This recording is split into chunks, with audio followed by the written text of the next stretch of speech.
suspenseful aspect of the movie, I think chiefly is, and as far as it's successful, attributable to the acting.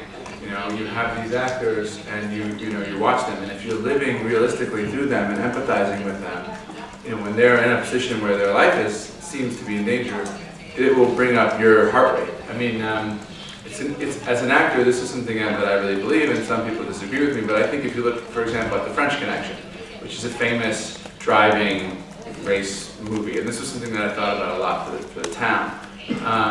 You know, it is suspenseful and it is tense, but I think the reason that it's so suspenseful and that it really hooks you in is because of Hackman pounding on the steering wheel, and you're with him, you know, and connected to him, and that's what roots you in that car. And yeah, it's cool to see it going around the you know, subway girders and stuff, but to me, again, it's about sort of making sure that the acting is believable, the environment is believable, and if you create that sort of realistic environment, you have to do a lot less, you know, kind of math and you know, geometry in terms of kind of constructing the ABCs of the suspense.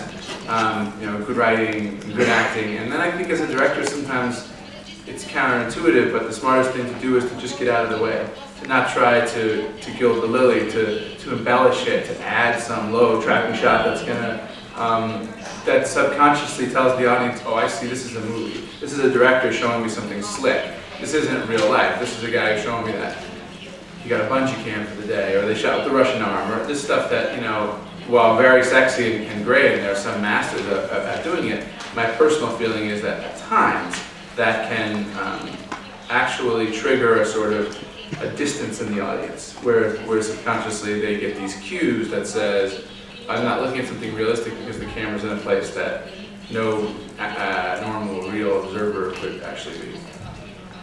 Grazie. Marco? Mandy, I'm going to tell him that I got that question. It's the one thing I'm going to tell him. Because I know Christian Bale is right now walking a marathon somewhere.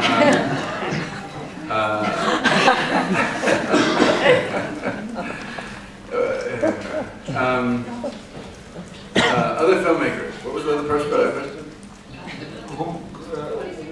When you're back on set. Oh yes. I get distracted by the mouth thing. You know, it's really, in a way, it's good, and in a way, it's bad. When I work with other filmmakers like Terry, who are real masters and have this great history, you know, it affords me an opportunity to learn that I didn't really have before I had the context that I do now. In other words, I can more easily imagine what that director might be going through, might be struggling with, might be trying to do, and so when I see the solutions that they find, you know, I'm more able to digest those and steal them.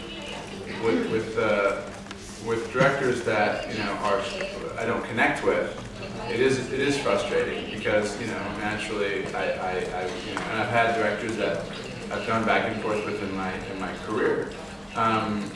But, you know, ironically, after having directed myself, I don't argue with directors anymore. I don't fight directors because I understand that it's the director's medium, and that while I may have a certain idea about a scene and they may have a different idea about a scene, it's not really my idea that matters. It's the director's take, and that you're smartest to just invest yourself in the direction of that boat instead of taking your boat and trying to go somewhere else, because the movie's going this way, you know, so you're just going to be lost at sea. I'm not going to play it for anymore, but you know, it's